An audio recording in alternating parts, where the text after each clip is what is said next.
रावण ने मरने से पहले क्या कहा था जो हर किसी को जरूर जानना चाहिए।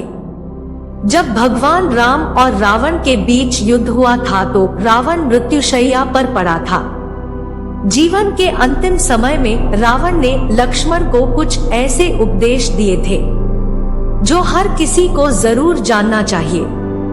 रावण भले ही एक राक्षस कुल का राजा था, लेकिन उसके जैसा दुनिया में दूसरा कोई व्यक्ति नहीं था। इसलिए कहा जाता है कि रावण सिर्फ एक है, लंकाधिपति दशानन महाराज। रावण अत्यंत ही बलशाली महापराक्रमी योद्धा था, परम शिव भक्त, वेदों का ज्ञाता और महापंडित भी था और विश्व का सबसे बड़ा ज्ञानी भी रावण को ही कहा जाता है। रावण की विशेषताएं। जैन शास्त्र में रावण को प्रतिनारायण माना गया है। यही कारण है कि जैन धर्म के 64 शलाका पुरुषों में रावण का नाम भी शामिल है। रावण ब्रह्मा ज्ञानी और बहुविद्याओं का जानकार था। वह कई तरह के तंत्र, सम्मोहन, इंद्रजाल और जादू जानता था। रावण के पास ऐसा विमान भी था जो अन्य किसी के पास नहीं था। इसलिए जब रावण मृत्युशैया पर पड़ा होता है तब भगवान राम अपने भाई लक्ष्मण को रावण से राजनीति और शक्ति का ज्ञान प्राप्त करने को कहते हैं। क्यों राम ने लक्ष्मण को रावण से शिक्षा लेने को कहा? रावण ने लक्ष्मण को ज्ञान देते हुए कहा कि अपने जीवन के गूढ़ रहस्यों के बारे में किसी को भी नहीं बताना चाहिए, फिर चाहे वह आपका कितना भी सगा क्यों न हो। क्योंकि विभीषण जब लंका में था तब वह मेरा शुभेच्छु था और जब वह राम की शरण में गया तो मेरे ही विनाश का कारण बन गया। जब राम और रावण के बीच युद्ध हुआ तो रावण की हार हुई। रावण मरणासन्न अवस्था में था।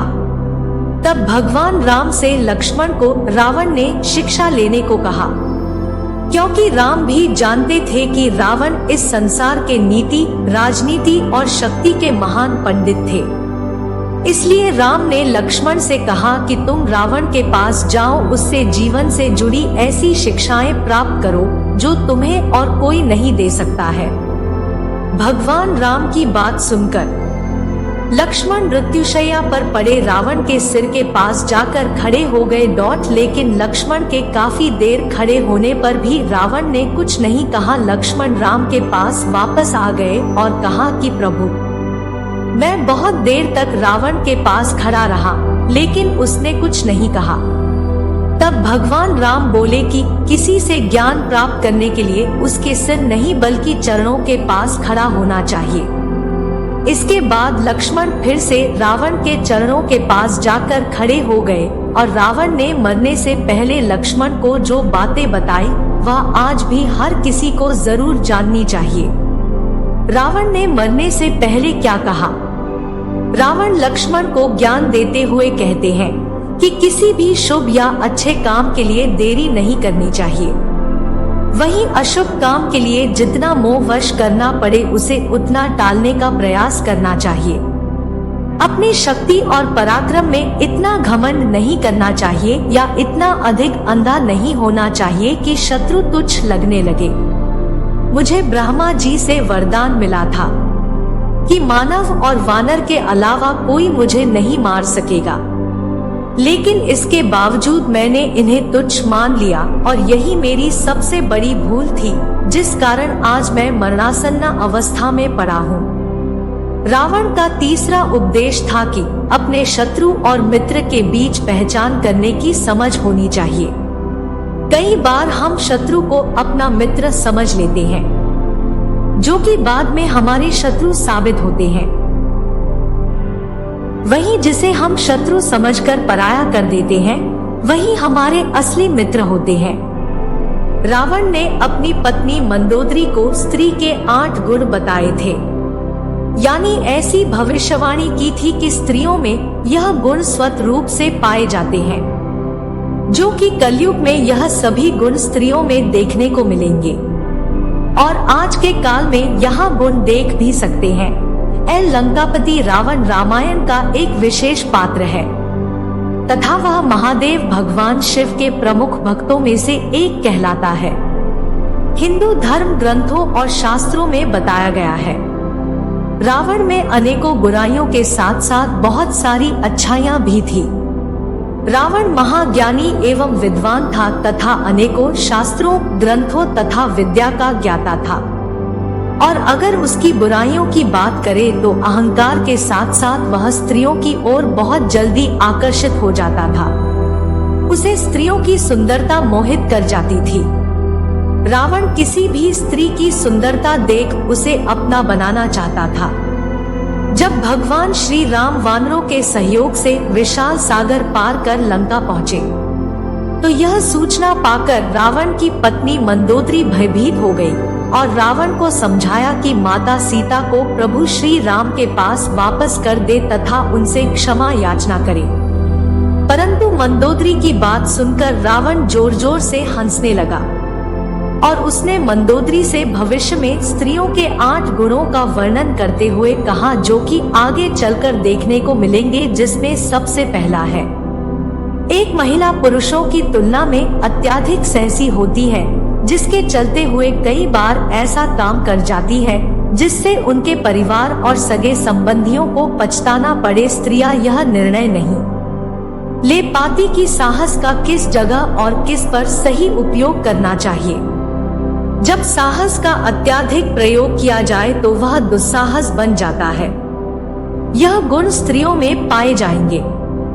2 स्त्रियां अक्सर बात बात पर झूठ बोलती हैं। यही कारण उनके लिए परेशानियों का सबक बन जाता है।